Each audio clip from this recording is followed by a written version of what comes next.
या व्हिडिओला लाईक करा, शेअर करा, सबस्क्राइब करा आणि बेल आयकॉनला प्रेस करा। मित्रांनो, आपल्या सर्वांचं पुन्हा एकदा स्वागत आहे कॉम्पिटिटिव्ह एक्झाम हब या आपल्या यूट्यूब चॅनलवर। मित्रांनो, इंटेलिजन्स ब्युरो यांच्या माध्यमातून ACIO या पदांकरिता 2000 जागांसाठीची जाहिरात ही निघालेली आहे। मित्रांनो, या व्हिडिओच्या माध्यमातून आपल्याला जाणून घ्यायचं आहे अभ्यासक्रम, संदर्भ पुस्तकं, त्याचबरोबर निवड प्रक्रिया आणि परीक्षेचं स्वरूप हे कशा प्रकारचं असेल याबद्दलची सविस्तर माहिती। मित्रांनो, IBच्या माध्यमातून एनी ग्रॅज्युएट करिता ही सुवर्ण संधी उपलब्ध झालेली आहे आणि जागा सुद्धा भरपूर आहेत। तर मित्रांनो, ही प्रक्रिया नेमकी कशी असते ते आपण चर्चा करणार आहोत। यामध्ये रिटन एक्झामिनेशन एक ऑनलाइन मोड आणि एक ऑफलाइन मोड होत असते। जी ऑनलाइन पद्धतीने होते ज्याला टायर फर्स्ट असं म्हटलं जातं। 1 तासाची ही परीक्षा असते। ऑब्जेक्टिव्ह टाईप प्रश्न असतात आणि प्रत्येक प्रश्नाला 1 गुण अशी 100 गुणाची ही परीक्षा असते। त्यानंतर टायर सेकंड ही डिस्क्रिप्टिव्ह टाईप पेपर असतो आणि ही 1 तासाची असते आणि यासाठी 50 गुण असतात।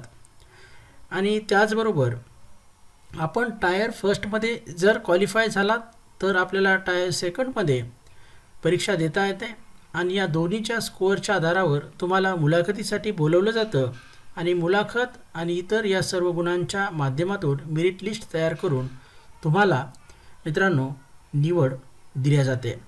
अशा प्रकारची ही परीक्षेची स्कीम असते।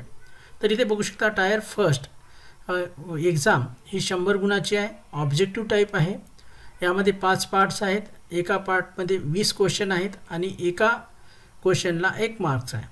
जे 5 पार्ट्स आहेत त्यामध्ये जनरल अवेअरनेस, त्यानंतर quantitative aptitude, numerical, analytical, logical ability आणि रिझनिंग, इंग्लिश लँग्वेज आणि जनरल स्टडीज। निगेटिव्ह मार्किंग आहे मित्रांनो, 1/4 मार्क ईच रॉंग ॲन्सर हे लक्षात घेणं गरजेचं आहे। टायर सेकंडमध्ये डिस्क्रिप्टिव्ह टाईप पेपर असणार आहे 50 मार्क्सचा। याच्यामध्ये इसे 30 मार्क आणि इंग्लिश कॉम्प्रेन्शन आणि पॅरा रायटिंग 20 मार्क यासाठी असणार आहेत। 1 तास मिळेल, 50 गुणाची परीक्षा होणार आहे। त्यानंतर मुलाखती 100 गुणाची असणार आहे आणि यामध्ये इथे लक्षात घ्या नोट दिलेली आहे, candidate appearing in interview may be subject to psychometric and aptitude test which will be a part of interview. तर हा मुलाखतीचा पार्ट असणार आहे हे लक्षात घ्यायचं आहे। यानंतर सिलेक्शन ऑफ कॅन्डिडेट, मुलांची निवड कशी होणार आहे इथे बघू शकता आपण मित्रांनो। टायर फर्स्टमध्ये जे क्वालिफाय झालेले आहेत त्याला टायर सेकंडसाठी निवडल्या जाणार आहे, त्यांना संधी मिळणार आहे आणि त्याबद्दलची माहिती इथे दिलेली आहे।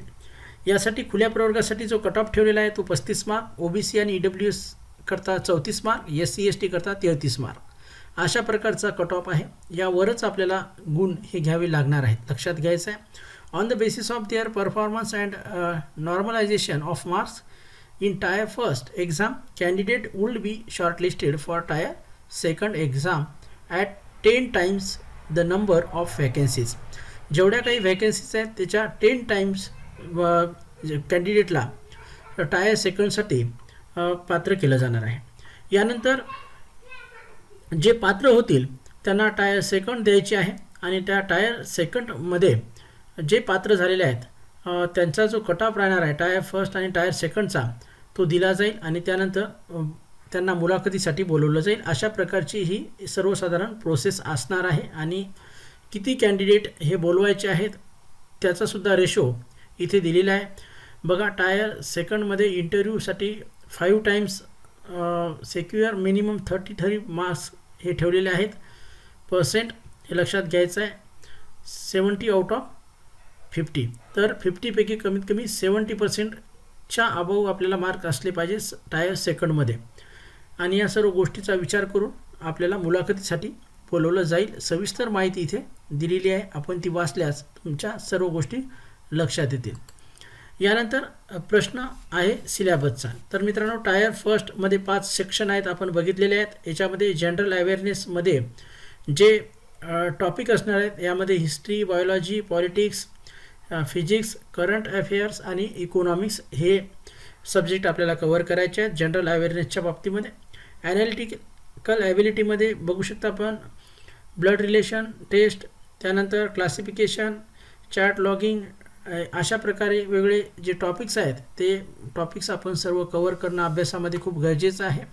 इमेज ॲनालिसिस, त्यानंतर सिक्वेन्स, त्यानंतर डायरेक्शन, या सर्व गोष्टी ते होणार आहेत. त्यानंतर क्वांटिटेटिव्ह ॲप्टिट्यूडमध्ये बघा नंबर सिस्टीम, मेजरमेंट, ॲव्हरेज, त्यानंतर percentage, profit and loss, decimals, ह्या सर्व गोष्टी याच्यामध्ये असणार आहेत.